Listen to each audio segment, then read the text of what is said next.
When people ask me what my favorite sport is, I usually kind of groan because people look at me like I'm crazy when I actually tell them. They think, wait, really? Seriously? You, Father? I can't believe it. I came from a football family, but even when I was younger, I couldn't sit still long enough to appreciate it. And let's not even talk about golf or tennis or anything like that. I just couldn't stand any of it.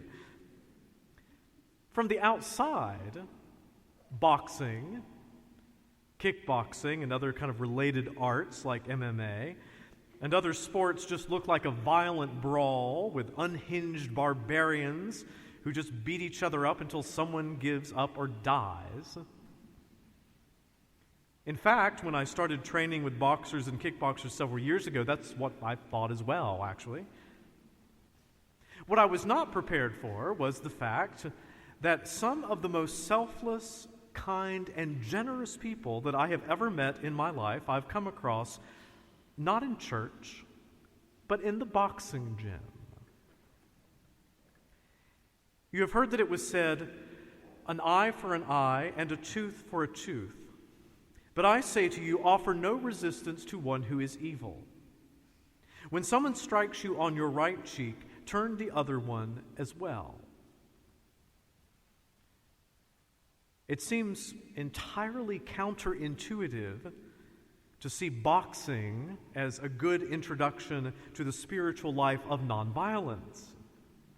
But of course, paradoxes abound all over the place in our Christian faith, and I think that there is at least something to merit an analogy here. Boxing is not just a brawler fest where men get in a ring and wail on each other until it's over. It really is a science, an art, that involves a tremendous amount of strategy and athleticism. But even more than that, it involves the mortification of the ego, not its indulgence. There's a movie coming out soon with Mark Wahlberg and David Russell about a priest from Montana named Father Stuart Long, who was a college boxer who converted to Catholicism and died a couple of years ago of a degenerative muscular disease. And Father Long was not exactly most people's idea of a saint. Sometimes we have reduced this whole idea of holiness to this very kind of unoffensive, anodyne plaster statue that's all very sweet and saccharine in a church somewhere. Of course, if you know anything about the lives of the saints, that is really not what the saints are like at all.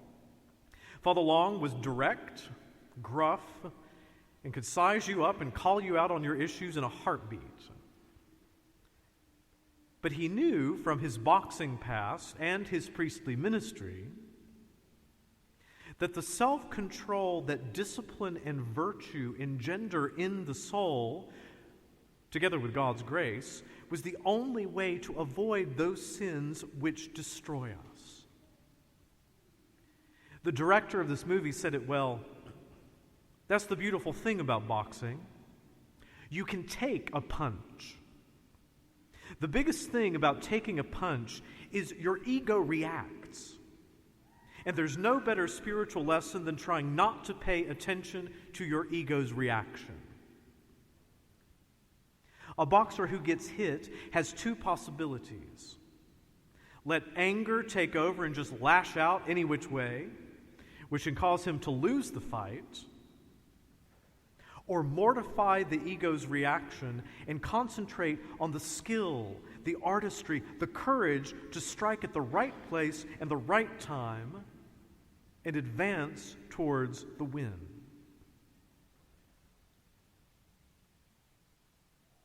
When we're hurt, when we're wronged, even when just someone annoys us, the ego takes over and we react sometimes in incredibly destructive ways. We sin. We lose sanctifying grace, and we can even forfeit heaven if we're not careful. But our Lord shows us that the skill we need is the skill to outwit our opponent by making him a friend. The artistry we need is that of discipline and self-control. The courage is not to hit, but to not hit. If anyone wants to go to law with you over your tunic, hand over your cloak as well.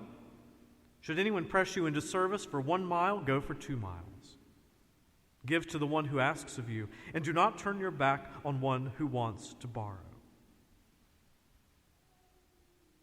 I think we have to admit to ourselves sometimes we are afraid to do these things. You know, this reading comes around every few years, and we're like, oh yeah, that one, right, yeah. You know, that'd be nice. I wish I could do that, but really? Because we're afraid that if we do this, we're just going to become a doormat. We're afraid that we'll lose ourselves and our dignity if we constantly prefer the will of another over our own. Now, I want you to understand me correctly. Do not get me wrong. I am not saying that we should ever tolerate abusive behavior or allow people to treat others wrongly. We have a duty in charity to protect others. But we do need to rein in the ego with its pride, with its jealousy, with its incredible tendency to miss the point. And we do this by choosing to love when we find it hardest to do so. Love your enemies and pray for those who persecute you. My friends, the most powerful weapon we have in the arsenal of this spiritual battle called life is love. In order to use it well, to win the fight, we must train the ego by dying to self. We must exercise agility of the spirit by sacrificial charity.